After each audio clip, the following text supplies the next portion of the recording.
Yes yes చింతరాశేఖర్ గారు, ఓవరాల్గా చూస్తే సరే ప్రభుత్వం ఏర్పడిన తర్వాత ఇప్పుడు సిచ్యువేషన్ చూస్తుంటే గతంలో జరిగిన తప్పులను అంటే దాన్ని ఫోకస్ చేయడానికి, దాన్ని ఎలివేట్ చేయడానికి ప్రభుత్వం ఇప్పుడు పూర్తి స్థాయిలో వాళ్ళ ఎనర్జీస్ని మొత్తాన్ని పెడుతున్నట్టుగా మనకు అర్థమవుతుంది. ఎందుకంటే అటు అసెంబ్లీలో కానివ్వండి, బహిరంగంగా బయట ప్రెస్ మీట్లో కానివ్వండి, గత ప్రభుత్వ హయాంలో 5 సంవత్సరాల పాటు ఏం జరిగింది అన్న వాటిని జనాల్లో తీసుకెళ్లే ప్రయత్నము రిపీటెడ్గా జరుగుతున్నట్టుగా అనిపిస్తుంది. సో ఇవాళ ఆడుదామాంధ్రకు సంబంధించిన ఇష్యూ కానివ్వండి, ఇంక వేరే ఏ ఇష్యూస్ చూసినా సరే మీరు ఎలా చూస్తారు? ఇప్పుడు సర్కార్ ఎలా వ్యవహరిస్తోంది, ఎలా వ్యవహరించాల్సిన అవసరం కనిపిస్తుంది? నమస్తే చిదంబరం గారు, అలాగే మీకు సహచర పాయింట్స్ అందరికీ, బీఆర్కే వీక్షకులందరికీ వెరీ గుడ్ ఈవినింగ్ అండి. అంటే ప్రభుత్వం తీసుకున్న ఈ చర్యని నేను స్వాగతిస్తున్నానండి. అవినీతి ఎవరు చేసినా, ఏ స్థాయిలో చేసినా సరే అది ఉపేక్షించకూడదు అనే స్టాండ్ కి మనము ప్రతి పౌరుడు కట్టుబడి ఉండాలి.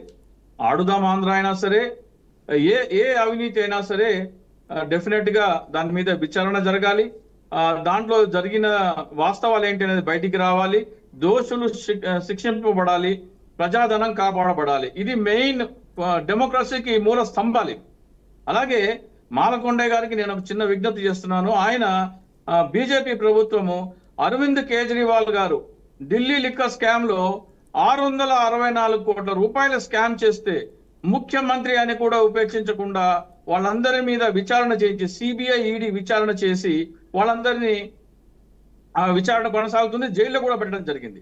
So hats off to Bharatiya Janata party, hats off to Narendra Modi, hats off to Amit Shah. కానీ ఢిల్లీ లిక్కర్ స్కామ్ లో జరిగినటువంటి నేరమే ఆంధ్రప్రదేశ్ లో కూడా జరిగితే అదే చట్టం ఉపయోగిస్తారా? లేకపోతే ఆంధ్రప్రదేశ్ నుంచి 16 ఎంపీల మద్దతు ఉంది కాబట్టి 16+2 18 ఎంపీల మద్దతు ఉంది కాబట్టి దాన్ని పక్కన పెడతారా అని నేను మాలకొండ గారి దృష్టికి తీసుకొస్తున్నాను. ఢిల్లీ లిక్కర్ స్కామ్ లో జరిగిన ఆరోపణ ఏంటంటే ఉన్న చట్టం ఉండగా కొత్త చట్టం ఢిల్లీ లిక్కర్ స్కామ్ 2022 తీసుకురావడం వల్ల ప్రభుత్వ ఖజానాకి 664 కోట్ల రూపాయల నష్టము, ఆ నష్టం ఏదైతే ఉందో ప్రైవేట్ వ్యక్తులకు బదిలీ అవుతుంది అనేది ఢిల్లీ లిక్కర్ స్కామ్ ఆరోపణ. సేమ్ ఆంధ్రప్రదేశ్ లో కూడా అమరావతి ల్యాండ్ పూలింగ్ స్కీమ్ ఏదైతే ఉందో సేమ్ టు సేమ్ రిపీట్.